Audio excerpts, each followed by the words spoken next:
Breaking అంటుంది. కడప నగరంలో మహారాష్ట్రకు చెందిన చెడ్డీ గ్యాంగ్ కదలికలు కలకలం రేపుతున్నాయి. అర్ధరాత్రి నగరంలో కత్తులతో సంచరించారు. పోలీసుల పెట్రోలింగ్ చూసి పరుగులు తీసింది దొంగల ముఠ. ఇక పోలీసులు వెంబడించడంతో రాళ్లు రువ్వారు. ఈ ఘటనలో కానిస్టేబుల్కు స్వల్ప గాయాలైనట్లు తెలుస్తోంది. ఎర్రముక్కుపల్లి ప్రాంతంలో 4 చోట్ల చొర్యలకు పాల్పడింది చెడ్డీ గ్యాంగ్. బాధితుల ఫిర్యాదు మేరకు పోలీసులు కేసు నమోదు చేశారు.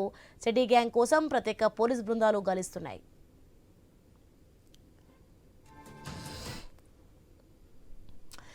కడప నగరంలో మహారాష్ట్రకు చెందిన చెడ్డీ గ్యాంగ్ కదలికలు కలకలం రేపుతున్నాయి. అర్ధరాత్రి నగరంలో కత్తులతో సంచరించారు. పోలీసుల పెట్రోలింగ్ చూసి పరుగులు తీసింది దొంగల ముఠ. పోలీసులు వెంబడించడంతో రాళ్లు రువ్వారు. ఈ ఘటనలో కానిస్టేబుల్కు స్వల్ప గాయాలైనట్లు తెలుస్తోంది. ఇక ఎర్రముక్కపల్లి ప్రాంతంలో 4 చోట్ల చొర్యలకు పాల్పడింది చెడ్డీ గ్యాంగ్. ఇక బాధితుల ఫిర్యాదు మేరకు పోలీసులు కేసు నమోదు చేశారు. చెడ్డీ గ్యాంగ్ కోసం ప్రత్యేక పోలీసు బృందాలు గాలిస్తున్నాయి. ఇదే అంశానికి సంబంధించి మరింత సమాచారం మా ప్రతినిధి ప్రసాద్ శర్మ మరింత సమాచారం అందిస్తారు. ప్రసాద్ శర్మ, అర్ధరాత్రి కత్తులతో అయితే చెడ్డీ గ్యాంగ్ సంచరిస్తున్నట్టుగా తెలుస్తుంది. మరి ప్రజెంట్ వీళ్ళు ఎక్కడ ఉన్నారు, ఏంటి తెలిసిందా ఏమైనా? సోని, కడప నగరంలో చెడ్డీ గ్యాంగ్ సంచారం చేస్తున్నట్లు పోలీసులు గుర్తించారు. గత 2 రోజులుగా ఏదైతే మధ్యప్రదేశ్ నుంచి వచ్చినటువంటి ఒక గ్యాంగ్ కడప నగరంలో పలు ప్రాంతాల్లో విస్తృతంగా పర్యటిస్తున్నట్టు తెలుస్తోంది.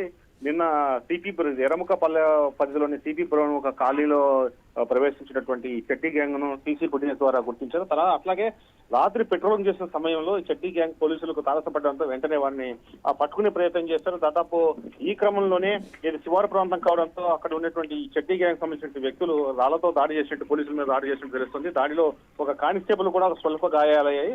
అయితే ఈ ఘటన నేపథ్యంలో పోలీసులు అప్రమత్తమయ్యారు. మొత్తం కడప నగరంలో ఈ చెడ్డీ గ్యాంగ్ ఎక్కడెక్కడ ఉన్నారు, తర్వాత ఎంతమంది దిగారు నగరంలోకి, ఎక్కడెక్కడ చేస్తున్న విషయం పైన ఆరా తీస్తున్నారు. ప్రత్యేక బృందాలుగా ఏర్పడి దీని మీద దర్యాప్తు కొనసాగుతున్నారు. అయితే చెడ్డీ గ్యాంగ్ మొన్న రాత్రి ఏదైతే ఈ సిపిపురం ప్రాంతం ఉంటుంది, ఆ ప్రాంతం 4 ఇళ్లలో చోరీకి ప్రయత్నం చేశారు. 3 ఇళ్లు ఖాళీ ఉండడంతో వారికి సాధ్యపడలేదు. 4వ ఇంట్లో చోరీ జరిగినట్టు తెలిసింది. చోరీకి సంబంధించి కూడా పోలీసులు కేసు నమోదు చేసి దర్యాప్తు చేస్తున్నారు. అయితే చెడ్డీ గ్యాంగ్ సంబంధించినటువంటి ఏదైతే సీసీ ఫుటేజ్ ఆ ప్రాంతంలో సీసీ ఫుటేజ్ కూడా వెలుగులోకి వచ్చింది.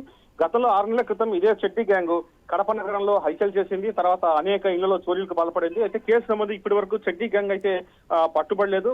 పోలీసులు తాజాగా ఉన్నటువంటి అన్ని కోణాల్లో దర్యాప్తు సాధిస్తున్న జిల్లా ఎస్పీ నచికేతన్ విశ్వనాథ్ ప్రత్యేక దృష్టి పెట్టి యంత్రాంగాన్ని ముందుకు ప్రత్యేక బృందాలుగా ఏర్పాటు చేసి దర్యాప్తు చేస్తున్నారు. Soni, right, thanks for the information Prasad Sharma.